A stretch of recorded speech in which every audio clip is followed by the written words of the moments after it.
नमस्ते। कहानियाँ दिल की में आपका एक बार फिर से स्वागत है।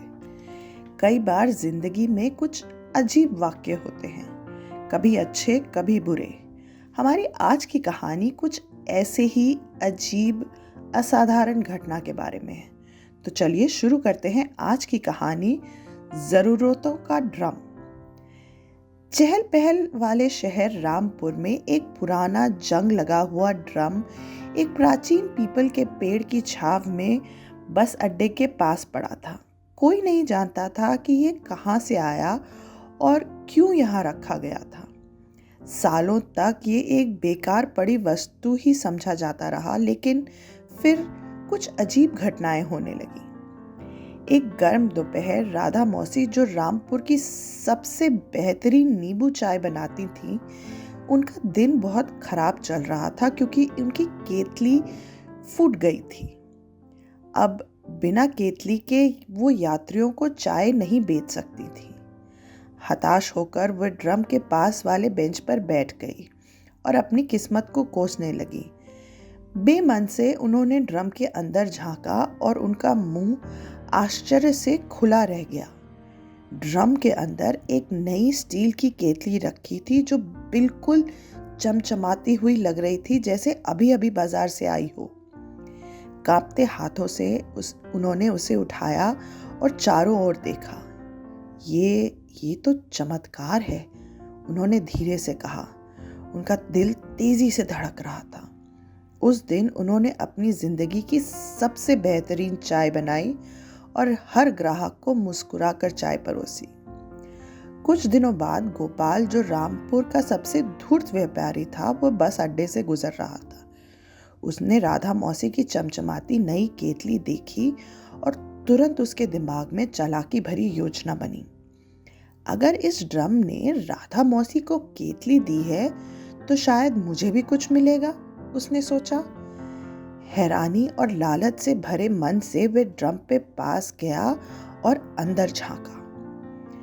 ड्रम के अंदर से गाढ़ी काली स्याही फट पड़ी और सीधे गोपाल के चेहरे पर जा लगी। माथे से लेकर ठुड्डी तक उसका चेहरा स्याही से काला हो गया। वह हड़बड़ाकर पीछे हटा और चिल्लाया, ओह, ये क्या हो गया है? उसने अपना चेहरा रगड़ा, लेकिन स्याही ने हटने से इनकार कर दिया।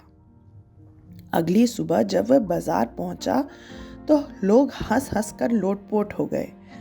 अरे गोपाल भाई, ये नया मेकअप लगाया है क्या? शर्मिंदगी के कारण गोपाल पूरे हफ्ते घर में छुपा रहा। जब स्याही आखिरकार फीकी पड़ी तब तक उसके एक बात समझ में अच्छे से आ गई थी। लालच का अंजाम हमेशा बुरा होता है। इसी दौरान छोटा राजू, जो बस अड्डे के पास जूते चमकाने का काम करता था, मुश्किल में था। उसकी चप्पलें फट चुकी थीं और नंगे पैर चलने से उसके पैरों में छाले पड़ गए थे। वह दूसरों को मजबूत जूतों में चलते हुए देखता तो उसकी आंखों में उदासी भर जाती। एक शाम काम खत्म करने के बाद वह पीपल के पेड़ के पास बैठा और थके हुए पैर फैलाया।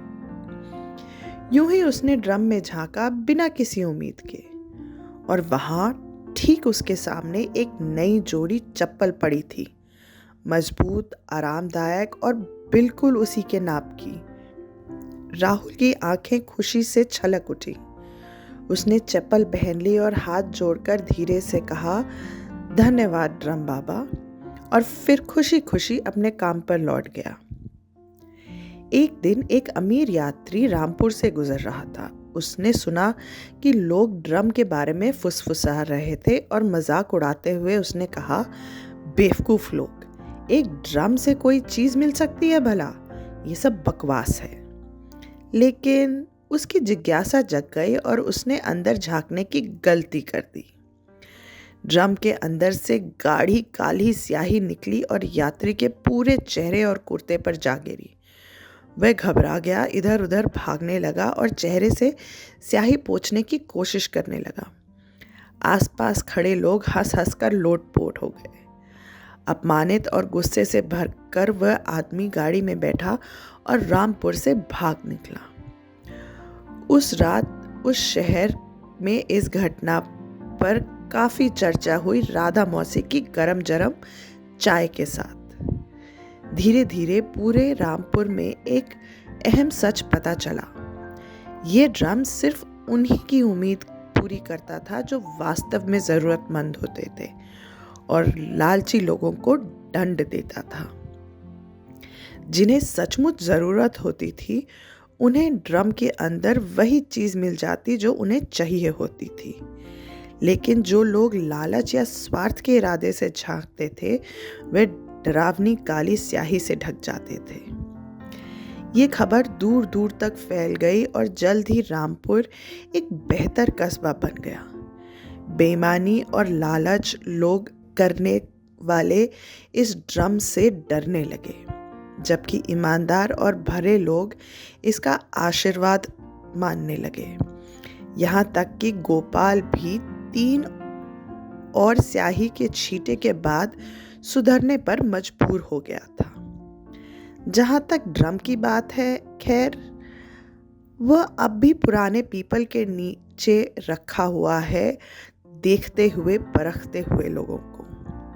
अगली बार जब आप रामपुर जाएं और अगर आपको सच में ज़रूरत हो तो इसमें झांकने से हिचकिचाइएगा मत। बस याद रखें कि आपका दिल साफ होना चाहिए। आशा है आपको हमारी आज की कहानी पसंद आई होगी। कमेंट्स में हमें ज़रूर बताइएगा ये आपको कैसी लगी। धन्यवाद।